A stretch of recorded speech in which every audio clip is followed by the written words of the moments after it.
So, praise God. Let's start na po. Fourth online session po ito. Ang first session natin is about music in Old Testament.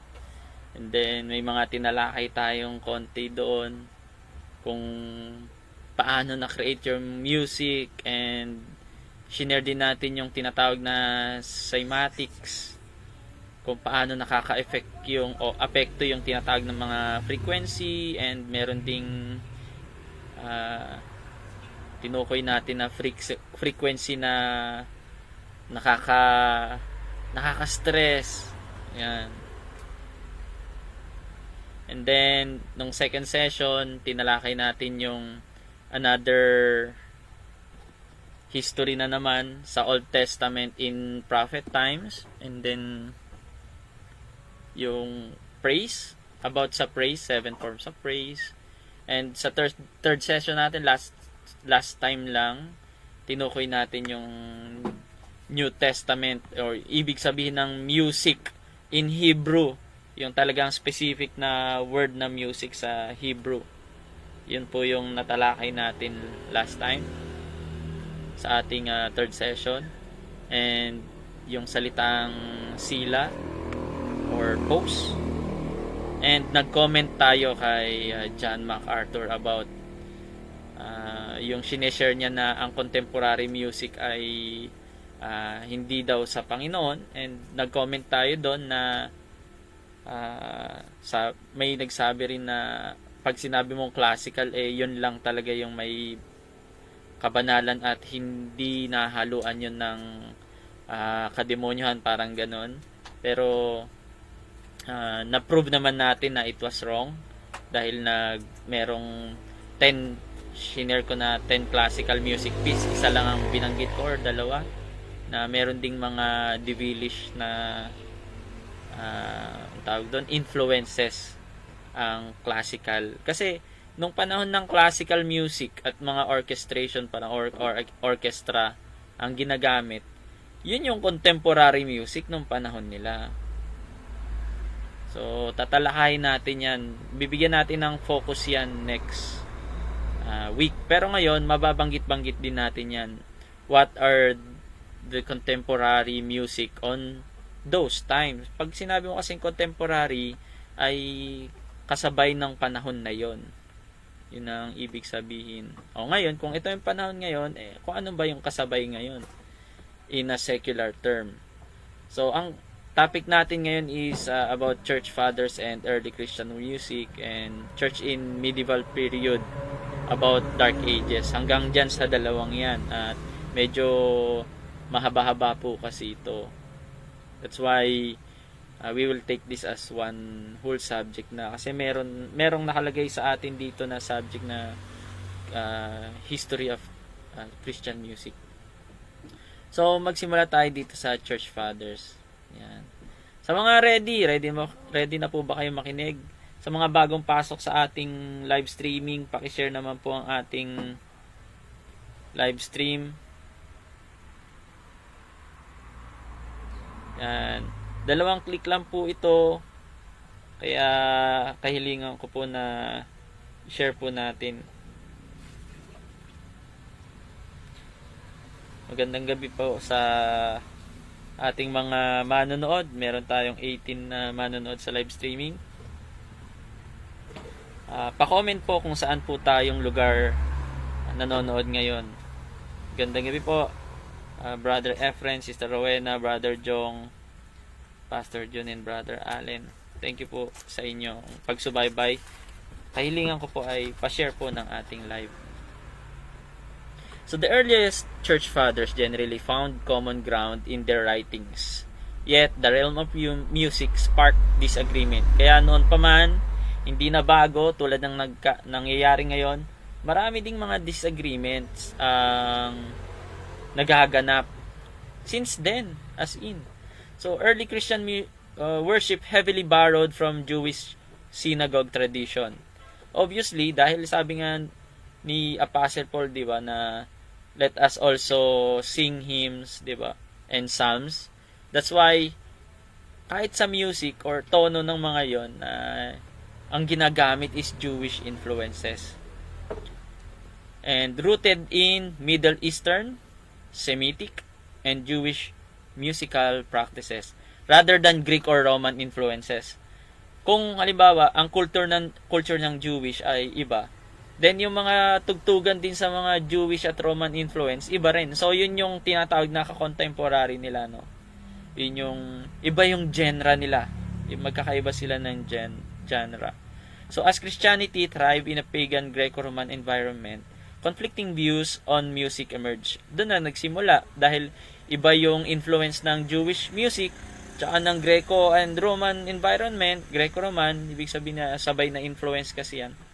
And nagkaroon na ng conflicting views noon pa man. So the disdain towards pagan musical customs among the early church fathers was profound, napakatindi. And as evidenced by 3rd century Christian treatise known as Didascalia Apostolorum, merong tinatawag na writings, Didascalia Apostolorum. So, in that text, the author vehemently prohibits faithful Christians from engaging in heathen songs. Parang pinrohibit, bawal, hindi pwedeng kantahin yung mga, kumbaga sa atin, worldly song. Noon, ang tawag, heathen or pagan song. Okay? And, reflecting the prevailing sentiment of that time, the Didascalia Apostolorum often referred to as the teaching of the 12 apostles. And it is an ancient Christian document offering guidance in various aspects of Christian life, worship, and church structure. Thought to have originated in the late 3rd or 4th century AD. Mga time yun ng 201 hanggang 399. That was 4th century AD. Yun po yung caption. At susubukan nating lakaran natin. Magta-time travel tayo sa panahon ngayon. So, possibly in Syria, it provides valuable insight into early Christian practices and belief. Wala pang Muslim noon, mga 2nd or 3rd, 4th, 5th century. Nung 600 lang, nagkaroon. Ang tawag doon ay pagpasok ng 7th century na tinatawag, doon lang nagkaroon ng Muslim. Kaya itong Turkey, Syria, Transjordan, Egypt, where one of maraming Christian doon sa Alexandria, sa Egypt po yon, ay talagang ang Christianity ay laganap. No? Nakakalungkot lang nitong 7th century AD, yan, sa pangunguna ni Muhammad, ay kumalat yung relihiyong Muslim. Pero ang tutukoy natin ngayon, yung panahon pa lang na hindi pa laganap ang kamusliman sa Eastern or Asia Minor hanggang sa Egypt. So, meron tayong nakitang non-Christian reference. So, diyan tayo magsisimula. Non-Christian reference muna tayo. Si Pliny the Younger. Pliny the Younger is a Roman author in Bithynia or Asia Minor. Ang Asia Minor sa Bible, pag tinukoy na Asia Minor nung panahon ni Jesus Christ or before that or after, yan ay Turkey. Turkey po ito. And even Bithynia was in Turkey. So there's a mention in Pliny the Younger's correspondence with Emperor Trajan. Noong 53 to 117 CE or Christian era, yun po yung panahon ni Emperor Trajan. So he is seeking counsel on how to handle the Christians in Bithynia. Baga si Pliny nagtanong kay Trajan o Emperor Trajan na kung paano daw ba pigilan itong mga Kristiyano na to. So Pliny describes their practice of assembling before sunrise and engaging in antiphonal singing. Okay? So imagine nung panahon pa lang noon, marahil mga 30 years after Jesus Christ died. Kasi 33, mga nasa 33 AD namatay si Jesus Christ. And panahon na ito ng apostolic times, buhay pa yung ibang mga apostol, yung iba siguro na yumao na. And yung mga apostol na yun, may mga disciples din sila. At itong si Pliny the Younger, napansin niya before sunrise, bago pa sumikat yung araw, may mga nagkakantahan na and they are singing a hymn to Christ as to God. Parang itong si Kristo na kinakantahan nila parang siya na ang Diyos.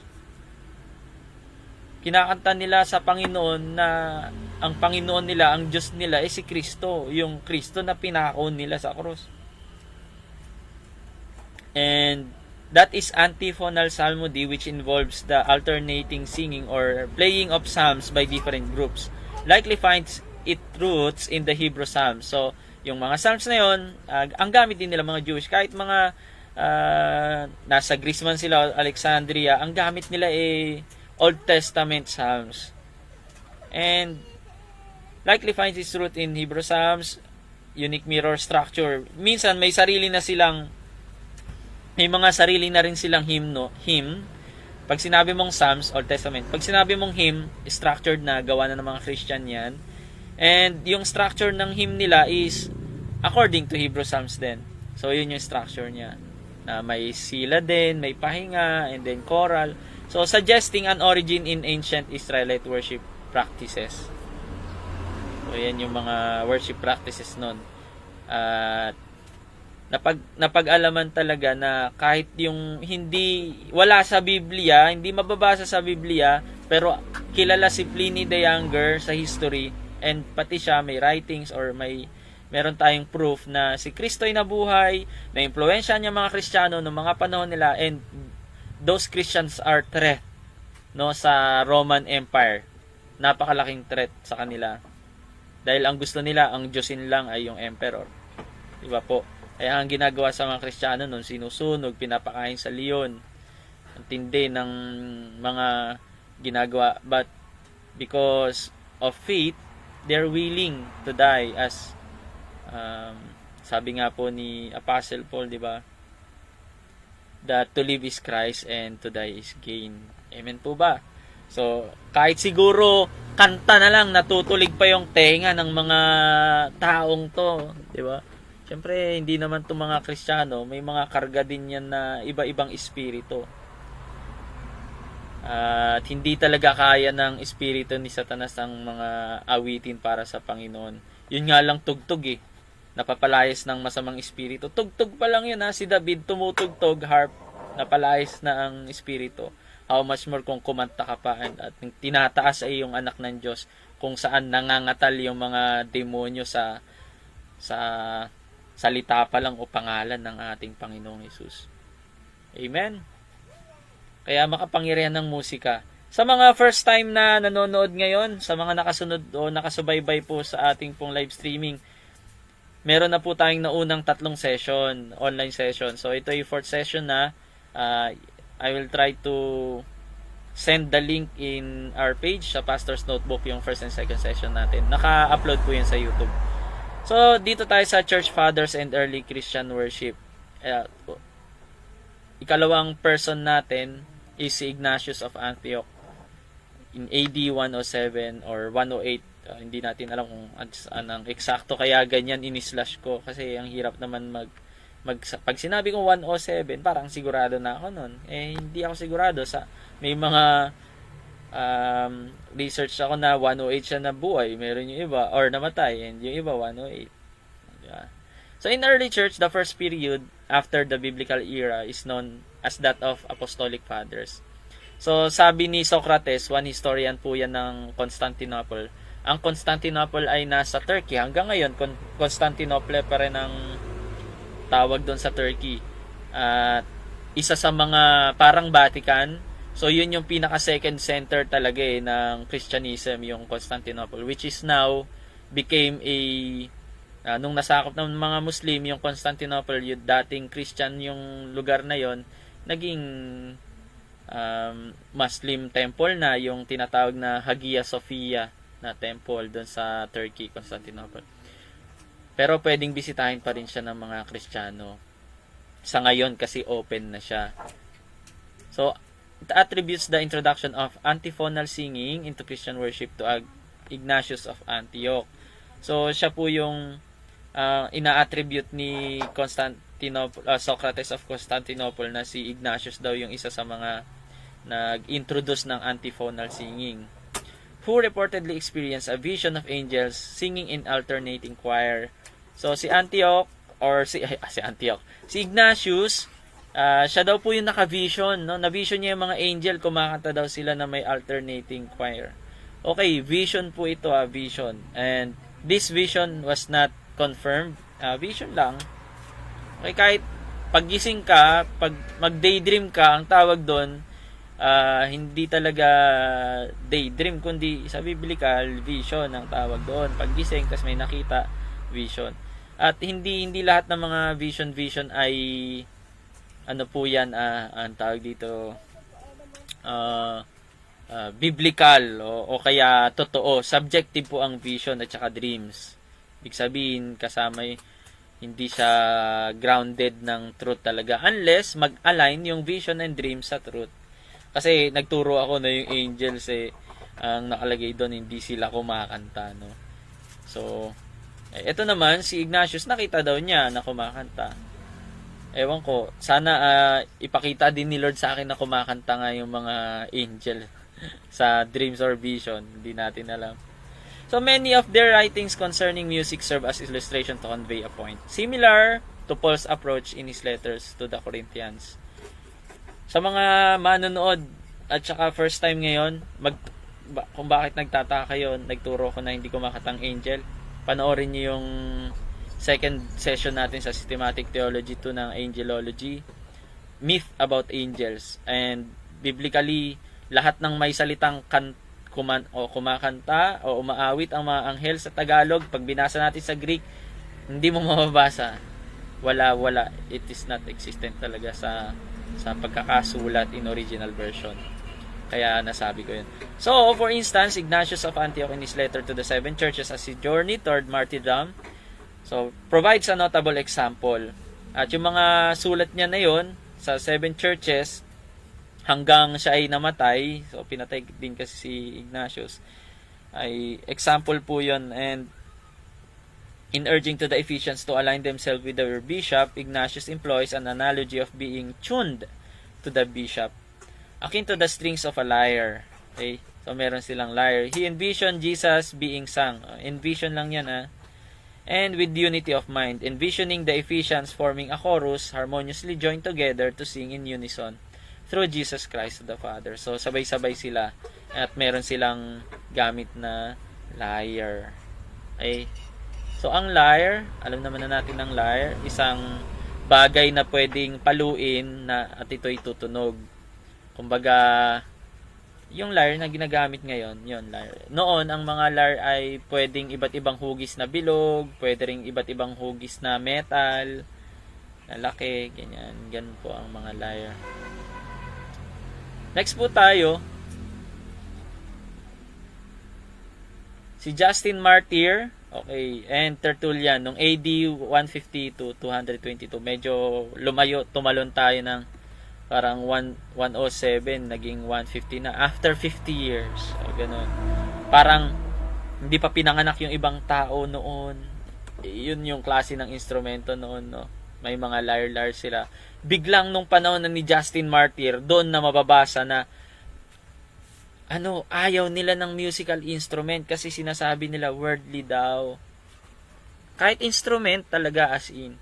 And si Tertullian naman minention na sa worship daw only vocal lang. Okay? So yun yung mababasa sa mga sulat nila. May reference tayo dyan, The Use of Instrument by Phil Sanders.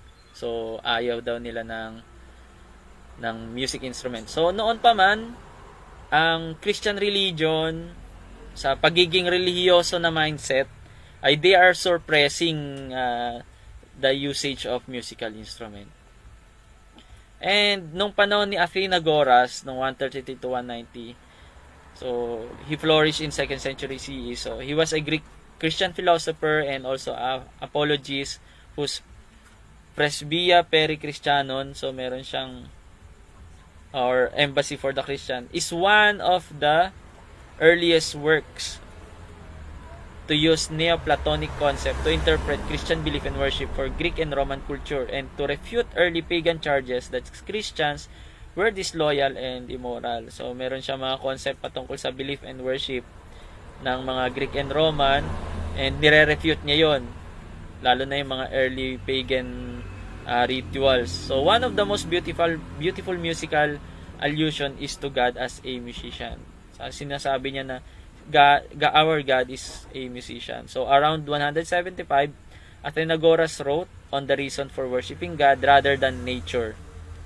So, in supplication for the Christians, we read, now, if the cosmos is harmonious, ito yung parang kasulatan na niya, kaya merong number dyan. Instrument set in rhythmic motion, I worship Him who tuned it, who strikes its notes, and sing it concordantly melody, not the instrument, nor the judges at the contest pass over the lyre players and crown their lyre. Kumbaga, parang ina-allegory na lang niya na yung music instrument. Hindi yung literal na music instrument, kundi tayo daw. Tayo yung dapat itono, tayo yung may emotion, we are a harmonious, yung harmonious instrument ay yung cosmos na mismo, kumakanta na sila, ganoon. Yun yung kanyang kasulatan na mababasa by Athenagoras. So, ibig sabihin noon ay ayaw nila ng music instrument, as in. So, si Clement of Alexandria, ating signal.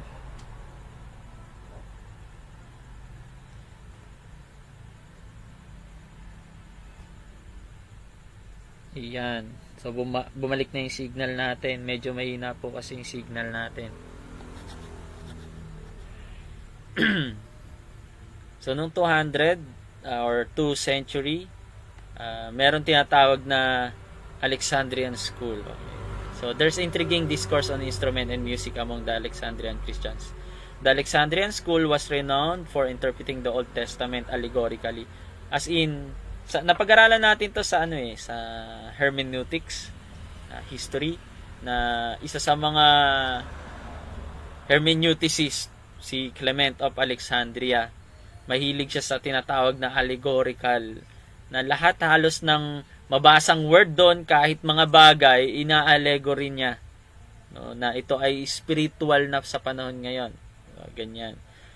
So, he interpreted the Old Testament allegorically, including passages mentioning music and instrument.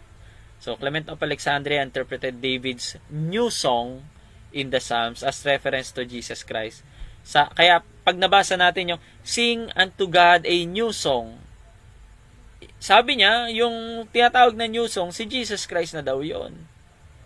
So, ito'y mababasa sa Protrepticus, chapter 2, verse 15, at saka chapter 3. Ayan ay mga compiled na kasulatan ng mga church fathers na tinatawag. Isa na rin si Clement of Alexandria.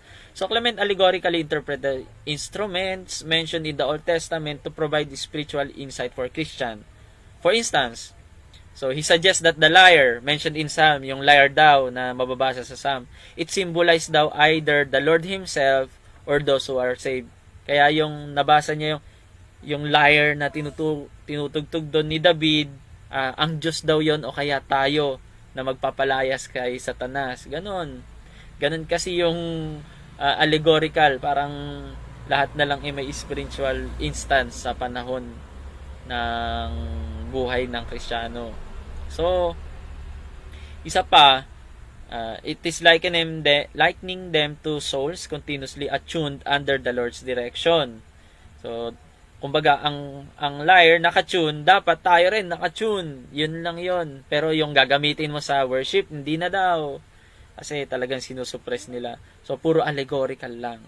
Mababasa yan sa Stromata, chapter 6, verse 11 to 88. Ito yung mga old writings yan.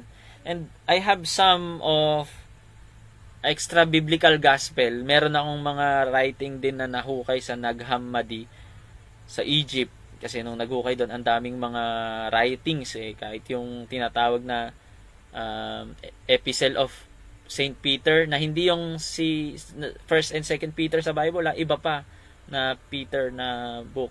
At nandun yung Gospel of Thomas, yung Gospel of Jude, na yung Jude na yun na Gospel of Jude, yung humalik kay Jesus Christ. Ang daming kong copy, pati yung Book of Enoch may copy ako. So ito, meron din yung mga book na Stromata, Protrepticus, yan mga literature din yan ng mga kinumpile ng mga nabuhay pa 100 or centuries ago after nung naisulat yung mga yon. So moreover, Clement criticized the use of instrument as secular.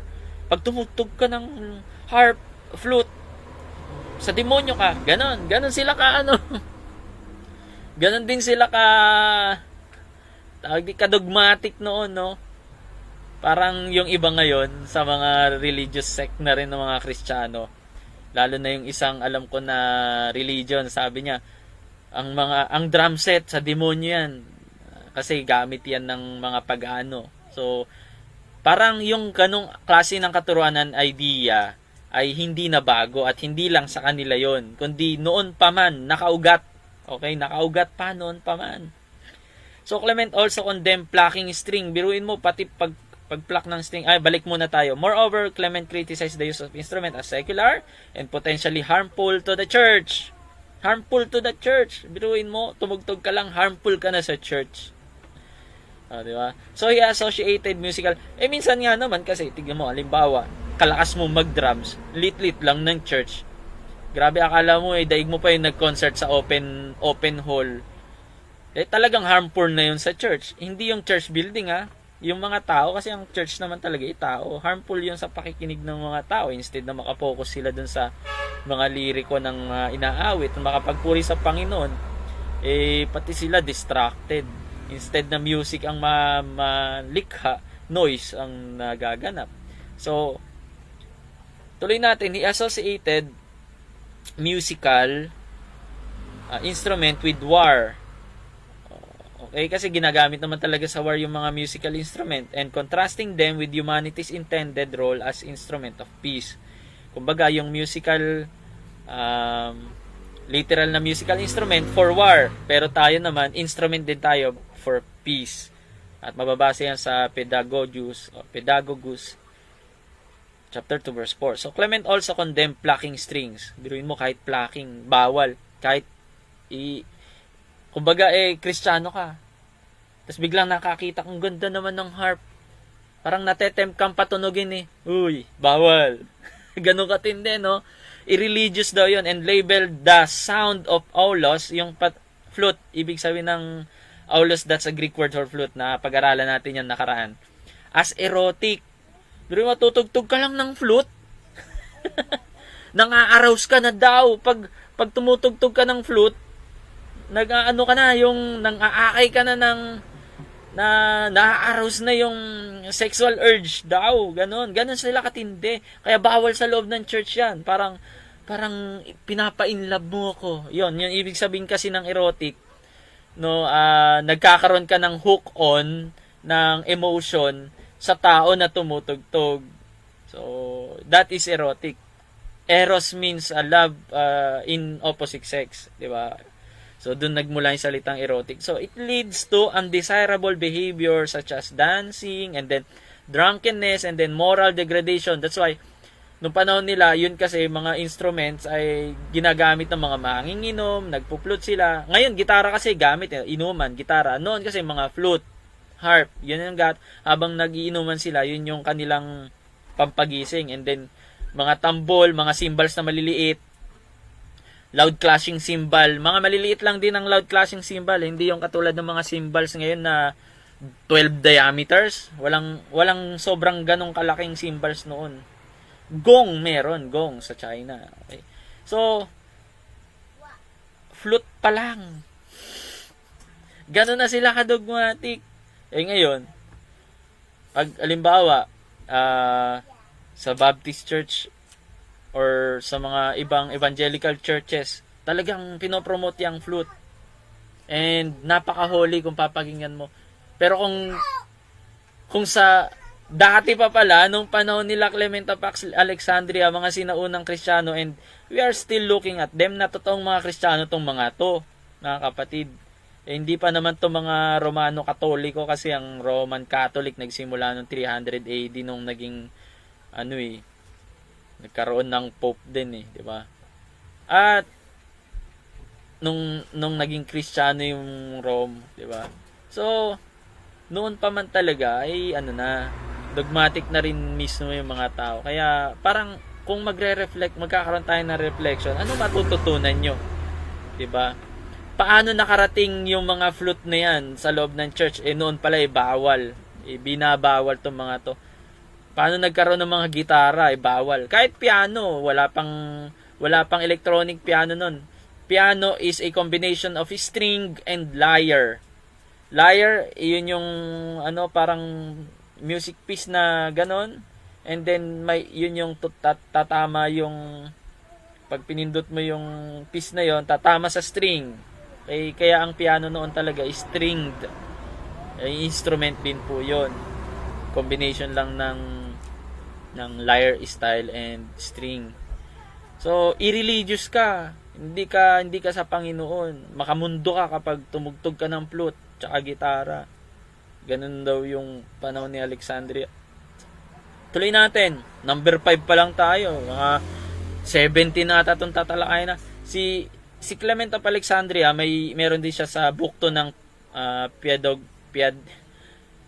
Pedagogus. So, meron siyang nilagay doon na writings niya. Siya mismo ang nag-write, no? And praise him on the lyre. By the lyre is meant the mouth struck by the Spirit, as it were by a plectrum. Praise with the timbrel and dance refers to the church meditating on the resurrection of the dead in the resounding skin. Di ba? So, ginagawa niyang allegory. Yung lyre, hindi yung literal na lyre, kundi yun daw ay spirit, na lumalabas sa atin, na habang umaawit tayo ng papuri. At yung timbrel and dance, ibig sabihin mga tambol at tambourine and pagsasayaw, it refers kapag nagme-meditate ka daw, we dance. Sabi nga ganyan. As we meditate the resurrection of the dead. Ganon. Tindi, no? For man is truly a pacific instrument, while other instruments, if you investigate, you will find to be warlike, inflaming to lust, or kindling up armors, or rousing to wrath. Ganon daw yung paggamit, kasi pag tumugtog ka, warlike. Baga sa Ilocano, gumura, lalaban, ganyan. Or inflaming lust, pag tumugtog ka ng nangaakit. Or kindling up armors, suot nyo na, lalaban na tayo. Rousing wrath, magbibigay siya ng galit. So, yun yung theology ni Clement of Alexandria pagdating sa music.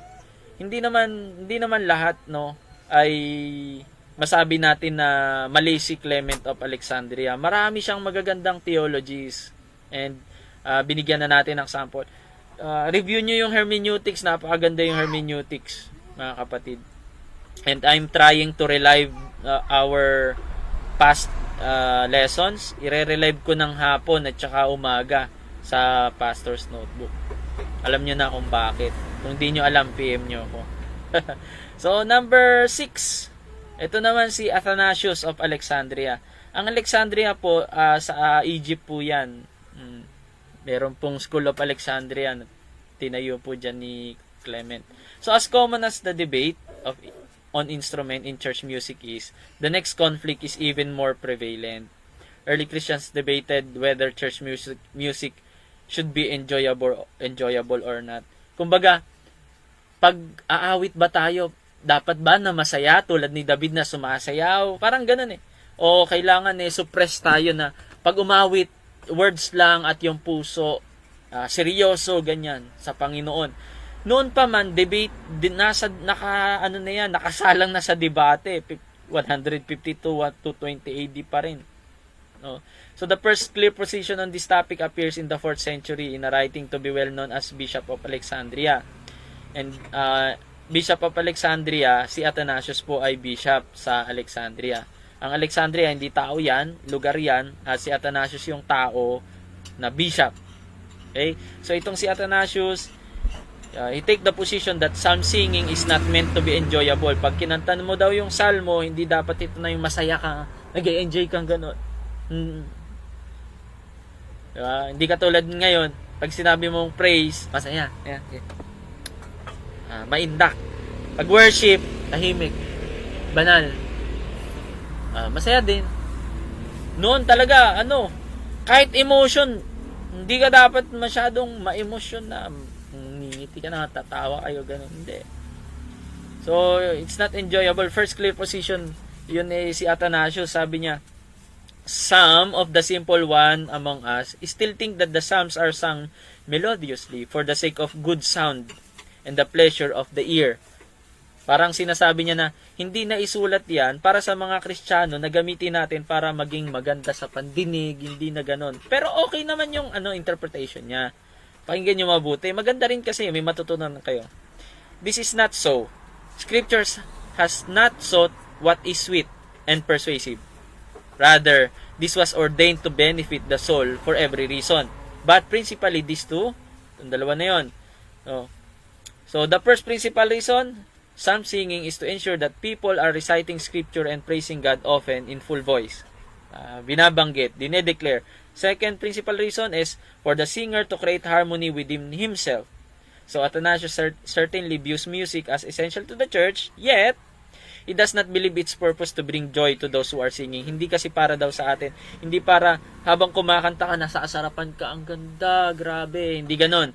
Kundi, maganda naman ang point niya kundi lahat ng binabanggit natin is not for us, but unto the Lord. Which is, tama naman, di ba? Kasi yung iba ngayon, kung bakit tumutugtog, kasi maganda yung uri ng beat. Bakit kinakanta? Kasi ang ganda nung pagkakaareglo nung boses. Tama, mali. Kunin natin to, ang ganda. Hindi, actually, pag pinakanta mo sa kanila, hindi nila maintindihan. Halimbawa, pinakanta sa loob ng church, ang daming mga bago. Yung kanta na yung merong, you tore the veil, you made the way. Pasensya na sa boses, ang taas kasi nun, when you say that it is done. Yun yung sabi niya. You tore the veil, you made the way. When you say that it is done, nung sinabi mong it is finished, napunit yung tela, and then gumawa ka ng daan. Paano maintindihan nyo ng mga bago? Ano ibig sabihin nun? Kahit tanong nyo yung worship leader nyo, challenge ko kayo, ewan ko kung alam nila, yung ibang kahit mga backup dyan na singer, baka hindi pa nila naintindihan yun. Tayo, mga pastor, mga leader, alam na natin. Kinakanta nila, pero pag pinatagalog mo sa kanila, di nila maintindihan. Kasi yung awit, di naman para sa atin, di naman para sa ganda ng areglo, kundi para sa maintindihan mo mabuti yung liriko niyan at ialay mo sa Panginoon yung inaawit. Kailangan in full voice and you praise God. It's not for the self but for God. 'Di ba maganda naman yung sinasabi ni Athanasius. Kaya kung aalisin mo nga naman yung music instrument and focus ka sa mga lyrics and sinasabi doon at minimeditate mo, it will benefit our soul. Our emotions will not be fed, but the soul will be fed by the words of God. Tama ba ako? Amen kayo nga dyan kung tama ako. Mag-comment naman kayo ng amin dyan.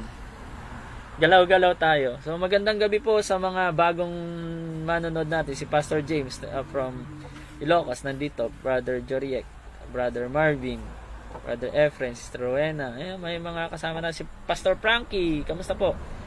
Sister Leia, Sister Juby, Sister Rowena. So, amen tayo doon, di ba? Maraming problema talaga sa loob ngayon ng church pagdating sa orientation ng mga umaawit sa harap or frontliner na tinatawag.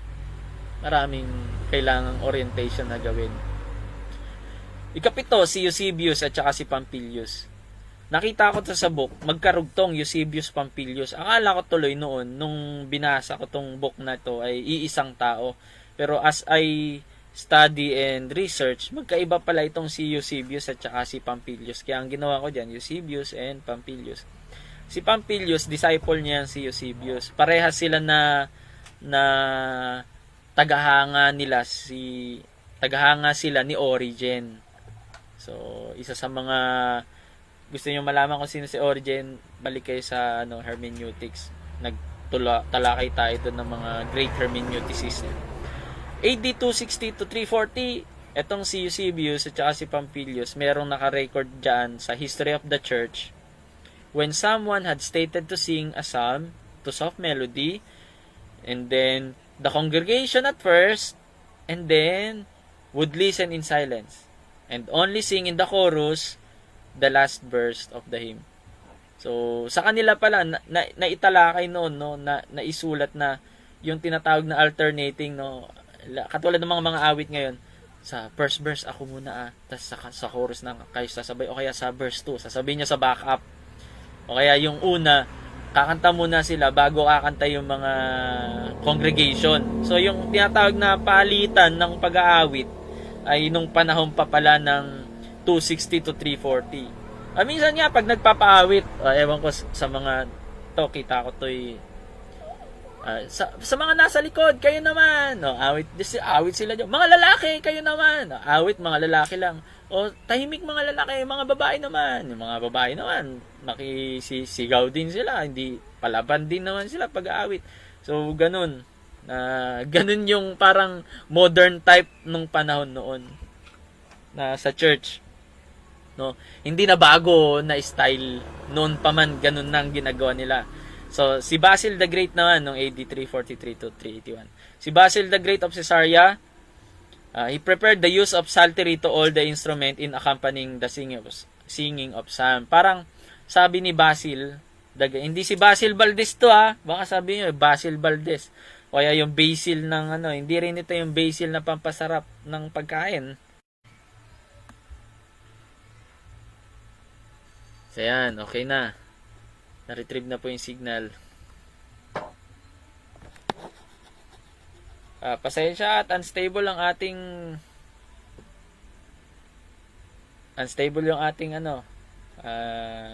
internet. So si Basil Valdez tuloy, yan tuloy, ako tuloy na victim. Si Basil Valdez. No? Si Basil the Great or Basil the Great of Caesarea, he prepared the use of psaltery. So, for the first time in writing lang kasi hindi natin alam siguro noon panahon na noon may mga pros and may pro and against din sa music. Pero dahil yung mga church fathers, yung mga mas mataas, mga bishop, against sila, talagang naipo-promote na against talaga dapat. For the first time, itong si Basil, sabi niya, pwede yung psaltery. Ipasok natin yung mga psaltery. Ibig sabihin ng psaltery, yung mga pinaplak. No? Salyos kasi ang ibig sabihin nun. Salyos, to pluck. Psaltery, mga instrument na pinaplak. Kaya plucking tawag doon pag sa gitara. Pinaplak, isa-isa. Yung harp, ayan, psaltery din yan. Kasi yung salitang psalms ay hindi lang salmos na kanta, kundi galing din sa salitang salyos na tuplak. So, marahil, nag-theologize din siya na dahil psalms yan, kulang pag-awit lang, dapat meron ding pinaplak, sabay sila. So, yun ang pinopromote ni Basil. Kaya noon pa man, may clash na. Marahil, siya pro sa Caesarea, pagdating sa Alexandria, sa Caesarea, sa Greece, isang mga nasa Alexandria, ayaw nila, clash sila ng paniniwala. Parang mga ngayon sa Kristyanismo, di ba? Yung mga contemporary Christian music, CCM versus hymns. Talagang clashing sila ngayon. Hindi na bago noon pa man. So si Agustin, okay, AD 350 to 430. Augustine at first displayed the general attitude of early church against instrument of music for any purpose. Ayaw din niya. So 350 to 430, ilang century na simula nung namatay si Jesus Christ. Parang suppress pa rin yung ibang mga paggamit sa musika. So Augustine displays the general attitude of the early church against music or instruments of music for any purpose. Let no one's heart, sabi niya, revert to the instruments of the theater. Lahat ng ginagamit sa mga palabas, kasi may mga theater, kaya nga may amphitheater sa Rome, di ba? So may mga amphitheaters, At lahat ng mga instrument na ginagamit doon sa amphitheaters, huwag kayong gagamit para sa Panginoon. Sa mundo yan, makamundo. Ganon.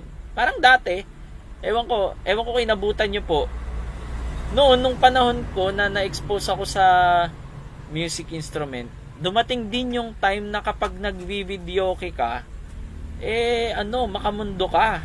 Videoke Kasi noon, pag videoke na tinawag, lahat ng nasa picture niya, babae na naka two-piece, ganun, tumatakbo sa dagat, ganun. Halos lahat ng videoke, ganun talaga yung makikita mo. Ewan ko kung relate kayo sa akin. Kaya may mga church, pag magpipreach yung mga pastor, kayo, mga Kristiyano pa man din kayo, nagbibidyoke pa kayo. Tama o mali? Tignan nyo ngayon. Yung mga bahay, may mga videoke din, di ba? Nakapasok yung videoke sa bahay Pero, hindi na yung mga images kasi yung pinalitan na. Kaya ganon. Kaya, nag-iiba din kasi talaga Nag-iiba rin Depende kasi sa, yun nga tinatawag yung contemporary, yung panahon na talaga nangyayari yun. Nung panahon nila, pag may nakita kasing flute, ligawan, ganyan. Instrumento ng ligawan. Pag sinabing harp, ayun, mga palabas lang para kilitiin ng mga tao, makamundo. Ang problema kasi, instead na halimbawa, fellowship, linggo, so panahon nila, ilagay natin yung sarili natin sa panahon nila. No? Time travel tayo. Imagine, may amphitheater dyan, Sunday na Sunday, nagtutugtugan sila, and then yung mga Kristiyano, para hindi sila maakay doon na pumunta sa mga tinatawag na peryahan noon. O kaya sinihan noon. Ibig ko sabihin, yung amphitheater o yung mga palabas noon ay sasabihin nila lahat ng mga nandun sa demonyo, makamundo, papuntang impyerno. So that's how religion plays. No, ganun maglaro ang relihiyon they are suppressing something na against sa kasiyahan mo, na agaw sa focus mo sa Panginoon o sa paglilingkod mo sa Panginoon or any emotions na magdadrive sa'yo para mahulog ka sa kasalanan. Which is, in an intention, tama naman. 'Di ba? May sa intention, tama. Pero yun nga lang, may mga bagay kasi na nasosobrahan, pati yung instrumento nadamay. 'Di ba? Nadamay yung instrumento. Which is, yung mga instrumento na yun is neutral. Nung Old Testament nga nagagamit naman talaga, napupuri nila ang Panginoon sa magitan ng instrumento. Bumababa ang presensya ng Panginoon kapag tumutugtog sila ng instrumento. Dumating yung pagpapropesiya o espiritu ng Diyos sa isang propeta dahil tumawag siya ng mga instrumentalist.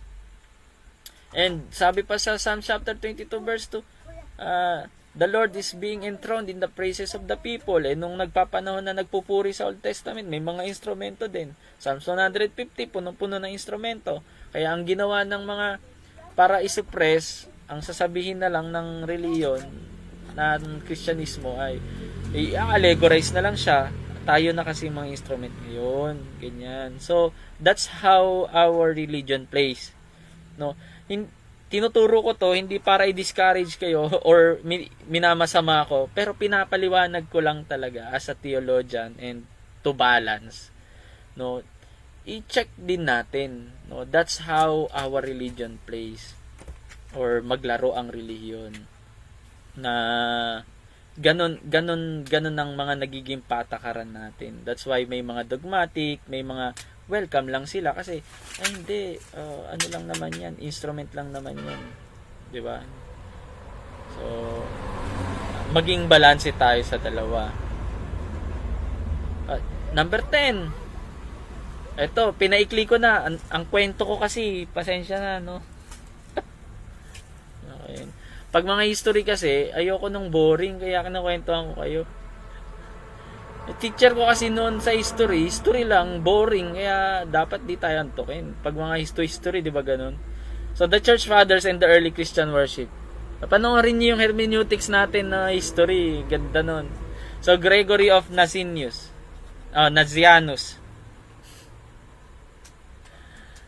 Ito naman kasi, kahirap-hirap naman banggitin. Nazianzus.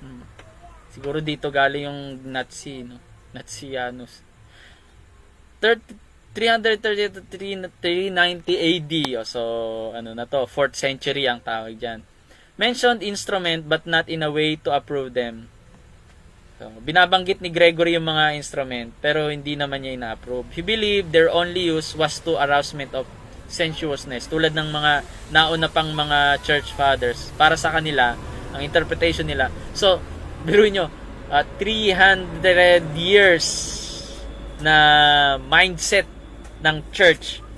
Pag may instrument, sensuous, alluring, flesh, makamundo, makalaman, yun, sa Tagalog. Okay? So, nung panahon ni Jerome naman, 347 to 420, speaks only vocal music and emphasize that the heart is a song, source of song. No? Ang source ng music and songs, heart. Okay? So, vocal, puro awit lang, awit. Tayo ng instrumento, which is tama naman. Kaya nga yung sabi nung last lesson natin si Pastor Jeron, 'di ba? Sinabi niya na nung kinanta yung when the music fades, o 'di ba? Nung music, wala nang music, tanging awit na lang. All have stripped away, na natanggal, as in tinanggal lahat ng musika. And I simply come, longing just to bring, parang heart of worship. Bumabalik. Yung heart talaga ang dapat mag-worship. Regardless sa kung ano instrument na meron kang, mamahaling instrumento na yan, grabe, kaya magpakain ng isang buong barangay ang presyo. Mas marami nang nagagastos sa instrument kaysa sa mission. Ouch. Pakain ka ng mga mahihirap, makakay mo sila sa Panginoon. Pero ipinambili na lang sa SM o kaya sa online. Ouch. Pati ako tinatamaan doon. Hindi, tama naman, di ba? Kamamahal ng mga music instrument.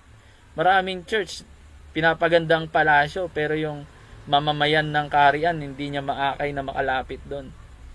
So, pasintabi na lang sa mga tinatamaan, pero totoo pong sinasabi ko. Church is sacred, so must be careful for what kind of music, what are you sing. Okay. Marami tayong matututunan dito. So, yun ang ano ni Jerome, focus heart. Okay, tama. So, si Theodoret, nung circa 400 AD, says the use of instrument is a childish relic of Old Testament. Kumbaga, hindi pa kasi mature yung mga noon, pananampalataya sa Panginoon. Kaya bilang bata, ayan, sayaw, parang bata, ganoon, na tugtog ka din, parang bata. So, parang hindi pa matured as a baby faith natin sa Panginoon, ganun sa Old Testament. Pero matured faith na tayo, awitan natin ng buong puso, ganyan. So, excluded from the worship of the church yung instrument na yon. Noon, inalaw, pero ngayon, hindi na. Yun yung ni Theodoret. Theodore. Ang basa dyan, Theodore. Parang silent na nga lang yan, T na yan eh. Kaya sa ngayon, Theodore na lang talaga eh. Alam niyo yung Tagalog ng Theodore? Chodoro. Chodoro. Ano yung Tagalog ng Jerome? Sige na. may Tagalog din ng Jerome, ha? Kahit yung James, may Tagalog ang James. Sige, break tayo ng konti sa history. Mag-trivia tayo. Sige nga, anong Tagalog ng James?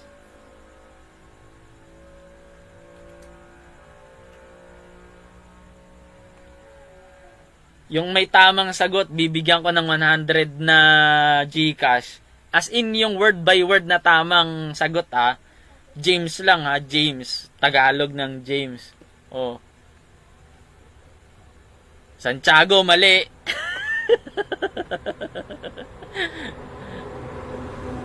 Santiago, mali. Hindi Tagalog ng James yan. Hindi totoo itong sinasabi ko, hindi Santiago talaga ang Tagalog ng James.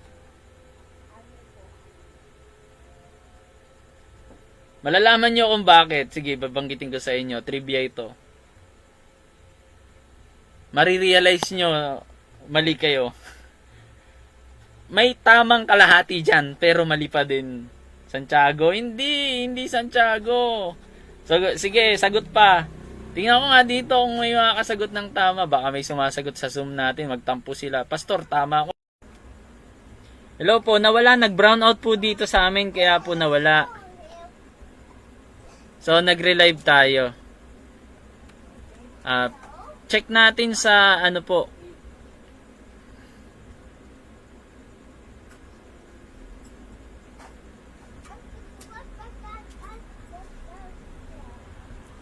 Yan, pasensya po, ano. Nag-brown out. Ang saya-saya na nga, tapos nag-brown out pa bigla. Hirap. Bakal bang magsaya ng masyado? Bigla tayong bina-brown out.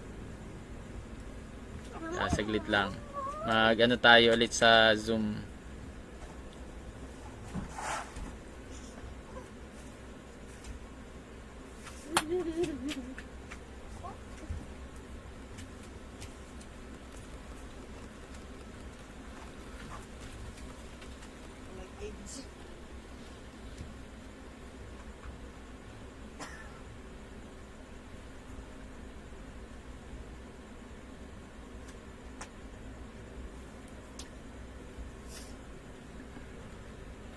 Ayan, nakapasok na ako sa computer.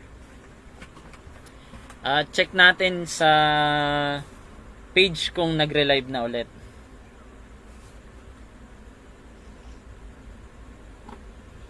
Sa Zoom natin, magtampusin. Ayan, bumalik na yung signal. Nag-brown out po, pasensya. Oo, nag-brown out. Buti hindi bumitaw yung laptop natin. Nag-brown out po, pasensya. Oo, nag-brown out. Buti hindi bumitaw yung laptop natin.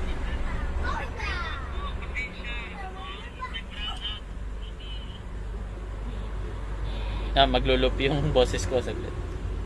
Ayusin lang natin yung ating ulit. Tignan ko kung may nakakuha na ng tama, baka mali pa rin, no. Tinatanong ng anak ko, Daddy, ano yung Tagalog?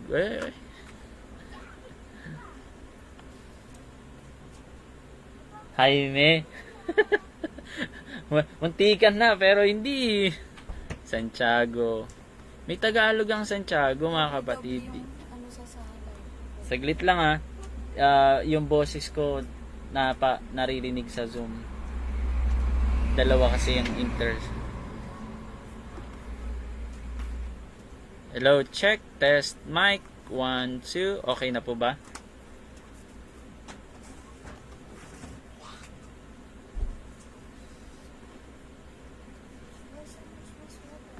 Resume na tayo.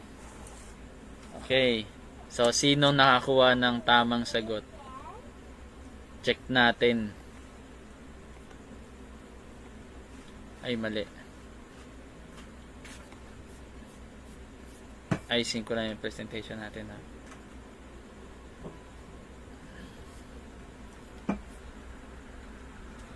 sabihin ko na. James. Muntikan na. Ay, pangalan nyo, Pastor James, di nyo alam sa Tagalog. Sabihin ko ng Tagalog. Bigyan ko kayo ng clue. Nasa no limitangere. Pero malalaman nyo na agad eh. Ang Tagalog talaga ng James, Tiago.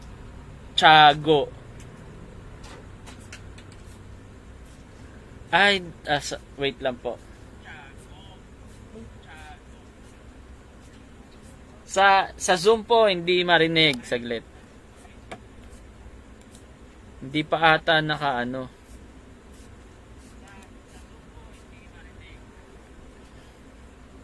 Hindi na-connect. Ayun. Okay na. Naririnig na po sa Zoom. And wala tayong video. Ayusin pa natin. Sorry. Pin natin. Okay.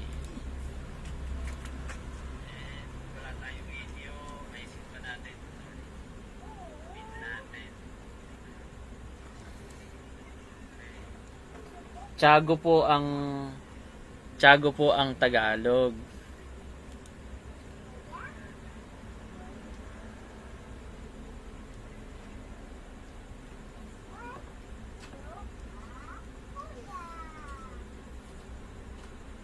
Tiago. Kaya si Kapitan Tiago, bakit may sun? Okay? Kung bakit may sun, kasi ibig sabihin ng sun is saint. Halimbawa, San Miguel. Ito naman, Santiago. Kaya, ang English ng Santiago, Saint James. Sa Espanyol, Diego.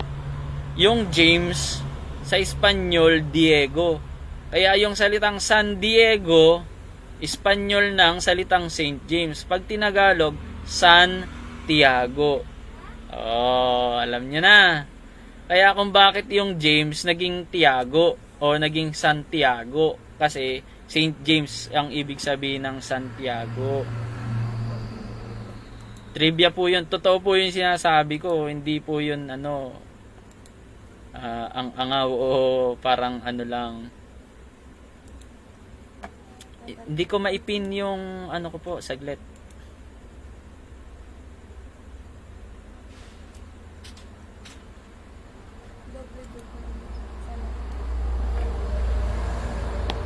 May hello, check. Naririnig po ba sa live? Dalawang boses?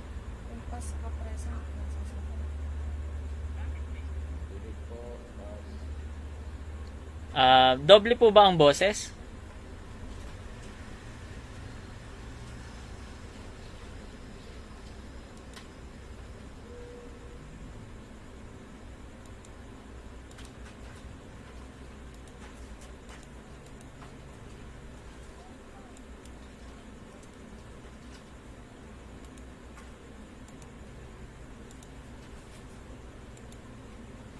Nakapin si Brother Eleuterio.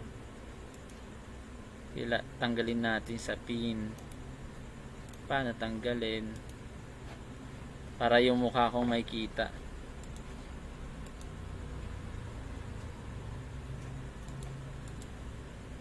Pin. Ayun. Okay na.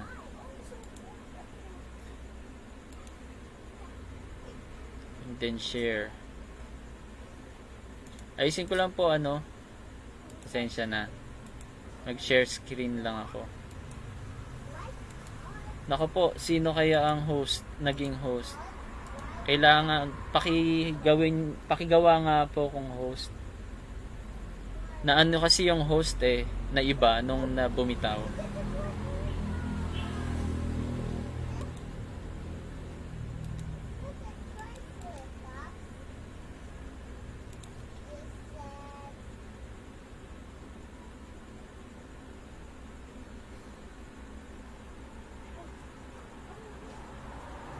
Nag-brown out po kasi kaya ayan, pasensya.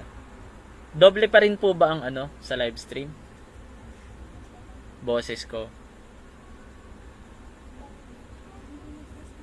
Reclaim host. Ito, i-reclaim ko yung host. And then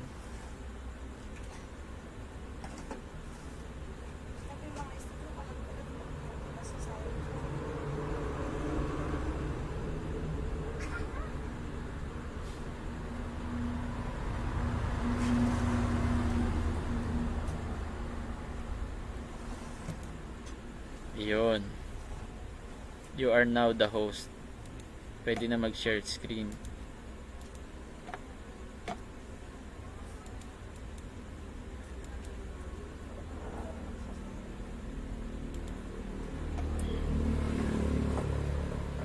Okay na? Naririnig na po sa Zoom.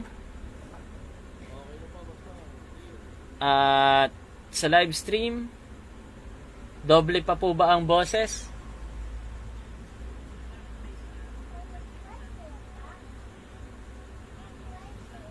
Wala.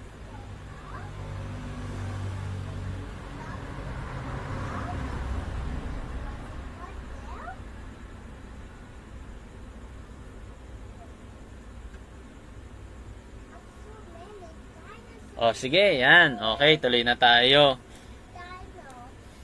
Kayo naman, try nyong i-research anong Tagalog ng Jerome. Binigyan ko kayo ng isa. O kayo naman sa Jerome. Yung John, madali lang yun. No? John 1. So, si John Chrysostom, he says that, tanggalin ko lang to. Instrument of the Old Testament allegorically look forward to the pure worship of the lips. O parang si Clement of Alexandria din. Okay? So, 4th century na.